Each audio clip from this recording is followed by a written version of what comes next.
Imagine olhar para cima e sentir que o céu não é feito de nuvens, nem de estrelas, nem daquela vastidão azul linda. Ah, o que seria então? Bom, imagina que o céu é, na verdade, uma placa maciça, impenetrável e totalmente gélida de bronze. Nossa, que imagem sufocante. Exato. Nenhuma esperança, sabe? Nenhuma vida após a morte, nenhum Deus que se importe. É tipo um relógio biológico correndo impiedosamente em direção ao nada absoluto, ao aniquilamento. É um peso existencial terrível? Pois é. E essa era a mente sombria e atormentada de um lavrador muito cético do século XIX. Isso até ele conseguir decifrar um código de mais de 2000 anos que mudaria a história do cristianismo. Que reviravolta, né? Com certeza. Olá e uma saudação muito, mas muito afetuosa e calorosa a todos os queridos ouvintes do canal Voz do Remanescente. É uma alegria imensa ter a companhia de cada um de nós para mais esta nossa imersão de hoje. E eu digo que é um privilégio enorme estarmos juntos para essa nossa jornada literária e espiritual. Ah, sem dúvida. E a nossa missão hoje é mergulhar no capítulo 18 do livro O Grande Conflito. O capítulo se chama Uma Profecia Muito Significativa. Isso. E o que torna o nosso encontro de hoje tão fascinante é que quando a gente pensa nos grandes despertares da história, a tendência imediata é, imaginar figuras eclesiásticas grandiosas, sabe? Doutores em teologia debatendo em púlpitos imensos. Totalmente. A gente sempre imagina alguém com vários diplomas, né? Pois é, mas o nosso material de base subverte completamente essa expectativa.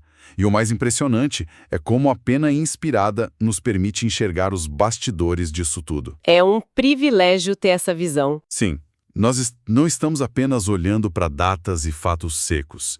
O espírito de profecia, ele tira a cortina da história e nos mostra como anjos celestiais estavam de fato guiando a mente de um homem simples em um mundo que estava mergulhado no formalismo. É exatamente por aí que precisamos começar. Porque, para entender o impacto dessa mensagem, a gente tem que entender o homem que a carregou. O nome dele era Guilherme Miller. Um personagem fascinante. Muito. Ele era um homem com um senso de integridade moral fortíssimo, filho de um capitão do exército e ele próprio um ex-capitão. Mas a mente dele, na idade adulta, foi completamente capturada pelo deísmo. E para quem talvez não esteja tão familiarizado com os debates filosóficos daquela época, o deísmo basicamente defendia que Deus até criou o universo, deu corda no relógio do mundo, mas depois foi embora, né? isso foi embora e nos deixou aqui a própria sorte. Sem intervenção, sem milagres e principalmente sem uma revelação através da Bíblia. Nossa, e o grande paradoxo que a pena inspirada destaca é que os deístas com os quais ele convivia não eram pessoas más. De jeito nenhum, eles eram bons cidadãos, éticos, super benevolentes, mas a filosofia deles oferecia um abismo existencial. O relato que temos do próprio Miller sobre essa fase da vida é de arrepiar. Sim, eu fiquei chocada quando li. Ele confessa que a ideia de que a morte era o fim absoluto de tudo simplesmente gelava a sua alma. Foi ele quem usou essa expressão, sabe? De que o céu sobre a sua cabeça parecia bronze e a terra sob os seus pés parecia ferro. É o retrato de uma alma asfixiada mesmo. Ele estava tentando encontrar sentido na vida usando apenas a razão humana. E a razão só devolvia para ele o eco do vazio. Exatamente. Sabe, eu tento visualizar essa agonia mental. É tipo tentar montar um quebra-cabeça de 1000 peças no escuro. Nossa, excelente analogia. Porque a pessoa fica ali tateando as beiradas de papelão, sentindo as formas, mas não faz a menor ideia da imagem que está tentando formar. Ela nunca viu a tampa da caixa. É desesperador. Muito. A angústia dele era não saber o que estava montando. Mas então, ocorre um ponto de virada espetacular. De repente, a figura de um salvador compassivo, a figura de Jesus, acende a luz dessa sala escura. Que momento lindo. Sim, e quando a luz se acendeu, aquelas peças soltas, que para ele eram as escrituras sagradas cheias de aparentes contradições, elas começaram a se encaixar perfeitamente. Essa analogia do quarto escuro é perfeita porque o que acendeu a luz não foi um novo argumento filosófico, foi a percepção do amor de Cristo. Uhum. Quando o caráter de Jesus brilhou na mente dele, a Bíblia deixou de ser um obstáculo e passou a ser o seu maior tesouro. Mas aqui entra um detalhe crucial sobre como ele decidiu estudar a Bíblia a partir daquele momento. Conta mais sobre isso. Bom, Miller sabia que seus amigos deístas iriam bombardeá-lo com perguntas. Então ele tomou uma decisão radical. Ele deixou de lado todos os comentários teológicos da época. Todos. Uau! Limpou a mesa mesmo. Literalmente, ele usou apenas a Bíblia, as referências de margem que cruzavam os versículos e uma concordância bíblica. E começou lá de Gênesis. Ele lia um versículo e não passava para o próximo até que o significado estivesse em absoluta harmonia com o resto das Escrituras. Espera. Só para deixar isso bem claro para quem nos ouve. Ele não tinha internet, não tinha softwares de teologia grega ou hebraica no celular. Nada disso. Ele pegou o texto nu e cru e fez com que a Bíblia interpretasse a própria Bíblia. Isso exige uma paciência monumental. Com certeza exige. E isso me faz pensar na nossa realidade hoje, sabe? Vivemos em uma era de sobrecarga de informações. Se surge uma dúvida bíblica, em 5 segundos a gente tem acesso a 50 opiniões diferentes na tela. Pois é. Será que essa facilidade toda não está nos roubando a profundidade que ele alcançou? Sem a menor dúvida. O método dele nos ensina algo muito profundo sobre a dependência genuína do Espírito Santo. Em um mundo onde a mente humana está cada vez mais fragmentada pela ansiedade... Pelo excesso de estímulos, né? Exato, por esse excesso de estímulos. A palavra de Deus, quando estudada com oração, paciência e sem a interferência de opiniões pré-fabricadas, continua sendo a única âncora real. Verdade. O espírito de profecia ressalta que a exposição da palavra dá luz. E foi essa escavação paciente que o levou, inevitavelmente, às profecias de Daniel e Apocalipse. E é aqui que entramos no coração da nossa análise profunda de hoje, a matemática da fé. Adoro essa parte. É fascinante, porque aplicando essa regra de que a Bíblia explica a si mesma, ele bate de frente com o livro de Daniel, no capítulo 8, versículo 14, que diz assim: até 2.300 tardes e manhãs, e o santuário será purificado. Um período gigantesco. Gigantesco. Mas como ele transformou tardes e manhãs em anos. Ah, essa é a chave de ouro da profecia bíblica. Usando aquelas referências cruzadas que mencionamos, ele encontrou textos como Números 14:34 e Ezequiel 4, versículo 6. Nesses textos, Deus estabelece explicitamente o princípio de que, em visões proféticas simbólicas, cada dia representa um ano. Ah, faz todo sentido lógico. Sim, porque os profetas viam feras e chifres representando impérios mundiais que durariam séculos. Se o tempo da visão fosse literal, aqueles animais teriam que viver milhares de anos. O que quebraria a lógica do símbolo, claro. Exatamente. Portanto, 2.300 dias proféticos são, na verdade, 2.300 anos literais. Certo, o princípio dia-ano faz sentido. Então temos um bloco massivo de 2.300 anos. O problema é que o relógio precisa começar a bater em algum momento. E pelo que eu entendi, o capítulo 8 de Daniel não dá essa data de início, certo? Você tocou no ponto crítico. O anjo Gabriel até começou a explicar a visão, mas quando chegou na parte do tempo, Daniel ficou tão perturbado com a enormidade daquilo que, bom, ele literalmente desmaiou. Nossa. A explicação ficou incompleta. Mas a Bíblia nunca deixa um mistério insolúvel para quem busca com sinceridade. O capítulo 9 de Daniel é a continuação direta. Ah, então ele volta. Volta. Gabriel retorna e diz, presta atenção, vim explicar o que faltava. E a primeira coisa que o anjo diz é que 70 semanas estão determinadas sobre o teu povo. O detalhe linguístico fascinante aqui é que a palavra hebraica traduzida como determinadas significa literalmente... Cortadas. Isso, cortadas. Mas cortadas de quê? Só pode ser do único período de tempo que tinha ficado sem explicação no capítulo anterior, os 2.300 anos. Perfeito. As 70 semanas seriam a primeira fatia desse grande período, separadas exclusivamente para o povo judeu. Agora vamos à matemática. Vamos lá, me ajuda aqui. 70 semanas vezes 7 dias dá 490 dias. Pelo princípio dia-ano, temos 490 anos. E o anjo finalmente dá o cronômetro inicial. O período começaria com a promulgação do decreto para restaurar e edificar Jerusalém. Tá, mas como é que Miller, lá na fazenda dele, descobre quando esse decreto foi assinado? Através de um estudo histórico meticuloso cruzado com o livro de Esdras. Em Esdras capítulo 7, a gente encontra o decreto de Artaxerxes, rei da Pérsia. E os registros seculares confirmam isso. Sim, os registros históricos seculares, que as bíblias com notas de margem da época já começavam a documentar com grande precisão, apontam que esse decreto entrou em vigor no outono do ano 457 a.C. Aí começa a contagem regressiva mais impressionante da história. Caramba! O anjo disse que desde esse decreto até o Messias, o príncipe, passariam 69 semanas, ou seja, 483 anos. Deixa eu ver se a matemática bate. Se a gente avançar 483 anos a partir do outono de 457 a.C.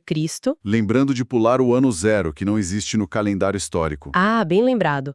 Pulando o ano zero, a gente cai exatamente no outono do ano 27 da era cristã. Exato! E o que marca o outono do ano 27 depois de Cristo? O batismo de Jesus no Rio Jordão, quando ele foi ungido pelo Espírito Santo. A palavra Messias significa justamente ungido. Nossa, isso é de explodir a cabeça. Jesus iniciou o ministério dele na data exata, milimetricamente prevista séculos antes. Milimetricamente. E a profecia diz que na metade da última semana, a 70ª semana, os sacrifícios cessariam. Bom, uma semana são 7 anos. A metade seria 3 anos e meio. Correto. Então, 3 anos e meio depois do outono do ano 27, a gente chega à primavera do ano 31, o momento exato em que Jesus morre na cruz. O véu do templo se rasga de alto a baixo e os sacrifícios de animais perdem totalmente o sentido porque o Cordeiro de Deus foi imolado. É perfeito. E os 3 anos e meio que restam dessa última semana nos levam ao ano 34 depois de Cristo. É quando Estevão é apedrejado, o sinédrio judaico rejeita oficialmente o evangelho e a mensagem passa a ser levada aos gentios.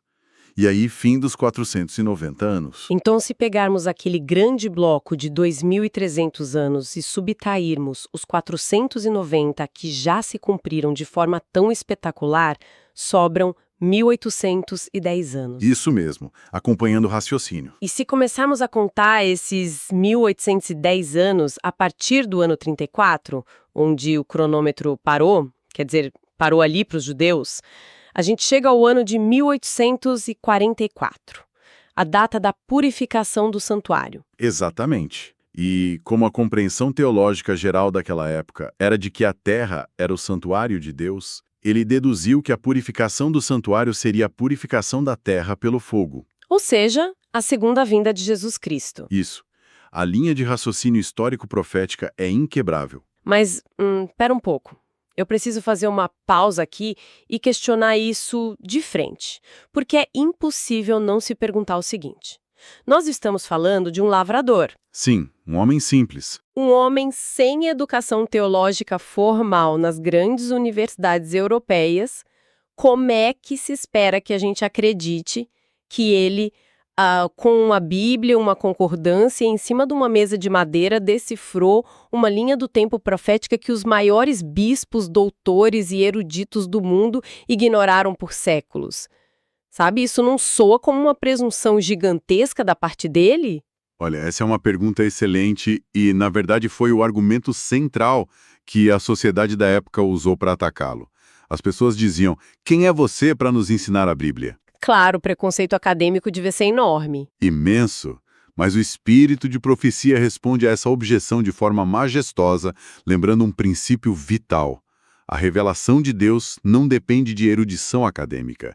Ela depende de um coração humilde e da promessa divina. Ah, isso muda tudo. Sim. Está lá no livro de Amós, onde diz que certamente o Senhor Deus não fará coisa alguma sem primeiro revelar o seu segredo aos seus servos, os profetas. O orgulho acadêmico muitas vezes cria uma neblina sobre verdades muito simples. O orgulho cega a gente. Cega.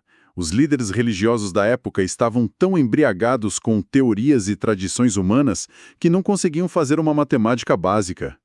A educação formal é muito útil, claro, Mas quando ela substitui a dependência do Espírito Santo, ela se torna cegueira. O que nos leva a um ponto incrível do nosso relato de hoje, porque ele chegou a essa conclusão bombástica em 1818. A lógica seria ele sair correndo na rua, batendo nas portas no dia seguinte, certo? Seria o esperado. Tipo, o mundo vai acabar, preparem-se. Mas ele não faz isso. Ele passa 9 anos calado. 9 anos. Imagina ter a maior notícia da história da humanidade e, basicamente, sentar em cima dela por quase uma década. Ele estava morrendo de medo, né? Sim, pavor de ser o cara que previu o fim do mundo e errou na matemática. Dá para imaginar o peso psicológico disso. Não era apenas medo de passar vergonha e errar. Era o pavor de desviar as almas. Ele redizou cada objeção possível nesses 9 anos. Mas o relato nos mostra que o céu não o deixava em paz. Como assim? As palavras do profeta Ezequiel não saíam da mente dele. Aquela passagem que diz: se o atalaia virar a espada sobre a terra e não tocar a trombeta, o sangue dos que perecerem eu o recolherei da mão do atalaia. Nossa, é muito forte. Demais. Ele sentia que, se continuasse calado, a condenação daquelas pessoas recairia sobre ele no juízo final. O fardo se tornou insuportável. Boa comparação. A pessoa tem o frasco nas mãos, mas ele hesita em oferecer porque o frasco tem um formato estranho ou porque sabe que os médicos diplomados vão rir da cara dela dizendo como um fazendeiro achou a cura. É o medo da rejeição. Exato. Como é que se supera esse medo esmagador do ridículo para conseguir entregar o remédio? A resposta dele, e a grande aplicação espiritual para cada um de nós hoje, é que o medo do ridículo só é curado quando a eternidade entra no nosso campo de visão. Profundo isso. Quantas vezes o Espírito Santo nos incomoda para compartilhar uma verdade bíblica, um alerta, com um colega de trabalho ou um familiar, e nós recuamos? Ficamos calados pelo medo de parecer extremistas ou antiquados. A gente se preocupa muito com o que os outros vão pensar. Perde completamente a importância. E quando ele finalmente começou a pregar, lá em 1831, os resultados justificaram o sacrifício. E não foi um movimento histérico, né? De forma alguma. Não foi um movimento de histeria coletiva. Foram avivamentos silenciosos, solenes. Bares fechavam por falta de clientes, deístas se rendiam de joelhos. E como se a clareza da mensagem e o poder de transformação não fossem provas suficientes, o próprio universo começou a dar testemunho. É fascinante ler sobre os sinais físicos no céu. O cumprimento de Apocalipse. Isso. O cumprimento colossal de Apocalipse 6, versículo 13, com a chuva de meteoros de 13 de novembro de 1833. Relatos históricos descrevem que parecia que o céu inteiro estava desabando. É uma cena assustadora. E a imagem que as testemunhas oculares usavam era exatamente a da profecia bíblica. Parecia uma figueira lançando seus segos verdes quando sacudida por um vento forte. E não podemos esquecer o impacto monumental da profecia sobre o Império Otomano. Josiah Litch, um estudioso que se uniu ao movimento, analisou Apocalipse 9 e publicou uma previsão. Ele afirmava que o poder do Império Otomano entraria em colapso em agosto de 1840. E aconteceu. Aconteceu. Historicamente, o Império se rendeu à proteção das potências aliadas europeias exatamente nesse período. O mundo acadêmico ficou em choque absoluto. Homens letrados, políticos e intelectuais começaram a dar atenção ao movimento, porque perceberam que a profecia não era ficção. A Bíblia continha o código-fonte da geopolítica mundial. Incrível! Mas claro, toda vez que uma grande luz se acende, ela projeta sombras profundas ao redor, o que nos traz a parte mais dolorosa da jornada dele, a oposição brutal.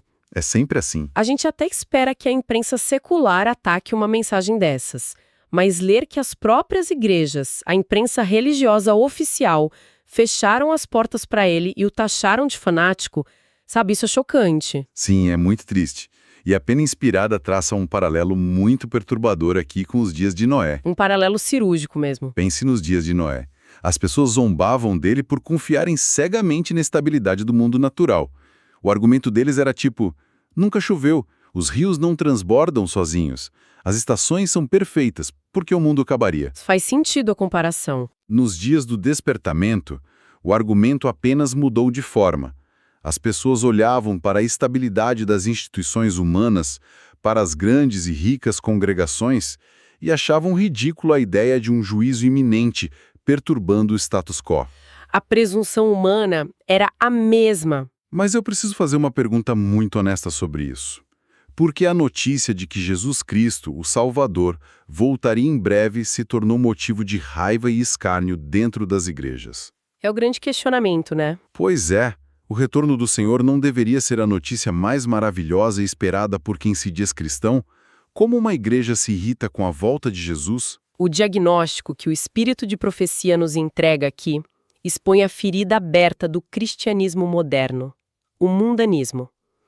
Quando o luxo do mundo se torna o padrão de sucesso da igreja, a volta de Jesus deixa de ser uma esperança jubilosa e passa a ser uma ameaça. Nossa, faz todo sentido. Pense bem, se a pessoa construiu seu império de conforto aqui, se as ambições estão todas cravadas no reconhecimento terreno, a volta de Cristo significa perder tudo isso. A mensagem exigia que as pessoas examinassem seus corações, abandonassem o orgulho e se preparassem para o céu. E as pessoas não queriam o céu, elas queriam a terra. Exatamente. E como eles não podiam admitir publicamente que amavam mais o próprio conforto do que a Cristo, eles precisavam de um escudo, né? Uma desculpa teológica para invalidar a mensagem de Miller. E qual foi a desculpa que encontraram? O famoso mito de que os livros de Daniel e Apocalipse eram um mistério impenetrável. As pessoas diziam que o livro era selado, que ninguém podia entender. É impressionante isso. E é brilhante como a pena inspirada desconstrói essa falácia usando as próprias palavras de Jesus. Cristo referiu-se especificamente ao profeta Daniel e disse: "Quem lê, entenda." Claro e direto. Sim, o livro do Apocalipse carrega a resposta no seu próprio nome. Significa revelação, ou seja, tirar o véu, não escondê-lo. O texto alerta que é o próprio príncipe das trevas quem promove a ideia de que as profecias são confusas ou ininteligíveis. É uma tática do inimigo. Com certeza. Afirmar que uma parte da Bíblia é um mistério inútil é insultar a inteligência do Deus que a inspirou.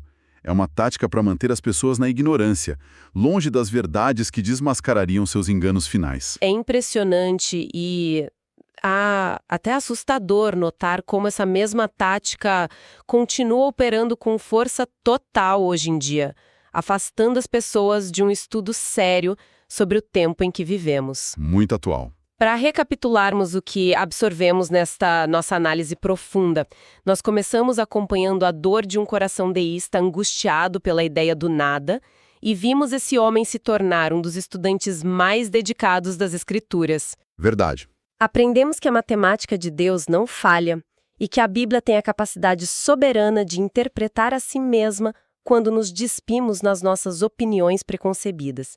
E, acima de tudo, vimos o sacrifício e o peso esmagador de se assumir a responsabilidade de ser um atalaia em um mundo que prefere continuar dormindo. Você resumiu de forma magistral.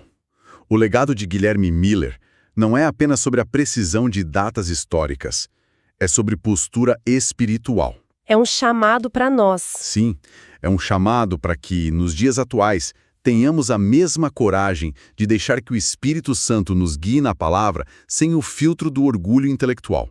E, principalmente, é um alerta contra o mundanismo, esse anestésico que paralisa o nosso desejo fervoroso pela volta do nosso Senhor. Com certeza. Somos chamados a enfrentar o deboche, se necessário, para proclamar o evento mais glorioso que este mundo já viu. Sabe, ouvindo toda essa trajetória, toda essa luta para clarear verdades que estavam encobertas, uma imagem não sai da minha cabeça.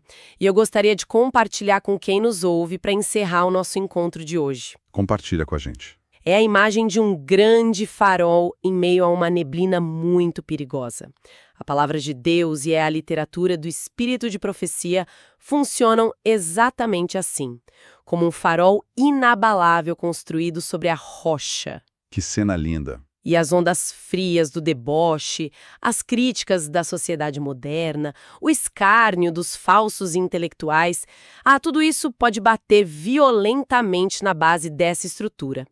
Enquanto isso, os marinheiros, no convés de seus luxuosos navios mundanos, podem continuar bebendo, festejando, fechando os olhos e fingindo que não vem a luz cortando a escuridão. E a luz continua lá. Exato. O farol não deixa de brilhar por causa da neblina ou de ignorância daqueles que se recusam a olhar. E Guilherme Miller, afinal de contas, não construiu esse farol. Ele simplesmente pegou um pano e limpou os vidros. Nossa, genial. Vidros que os líderes e teólogos haviam embaçado com séculos de tradições e interpretações humanas. Ele apenas tirou a sujeira, permitindo que a luz puríssima e rasgante do retorno de Cristo pudesse guiar a humanidade de volta para casa. Que ilustração poderosa e verdadeira. Ele limpou o vidro para que a luz divina fizesse o seu trabalho.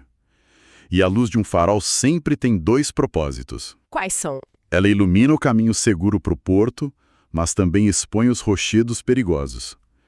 Quando permitimos que as profecias brilhem em nossas vidas, elas revelam os apegos, os vícios e o mundanismo que precisamos urgentemente deixar para trás para não naufragarmos. Com essa imagem tão forte em mente, eu deixo um pensamento provocativo final para que cada um de nós possa refletir profundamente nos próximos dias. Vamos lá. Qual parte da Bíblia, ou qual mensagem específica e clara de Deus estamos ignorando deliberadamente em nossas próprias vidas, usando a desculpa de que é difícil demais, antiquada ou misteriosa, apenas porque, bem no fundo da nossa alma, temos pavor das mudanças radicais que a obediência a essa verdade exigiria de nós? Uma reflexão necessária. Agradeço imensamente pela maravilhosa companhia nesta jornada espiritual de hoje. Que a busca pela sabedoria, com humildade e coragem, seja sempre o maior propósito de nossas vidas. Um forte abraço e até a nossa próxima imersão.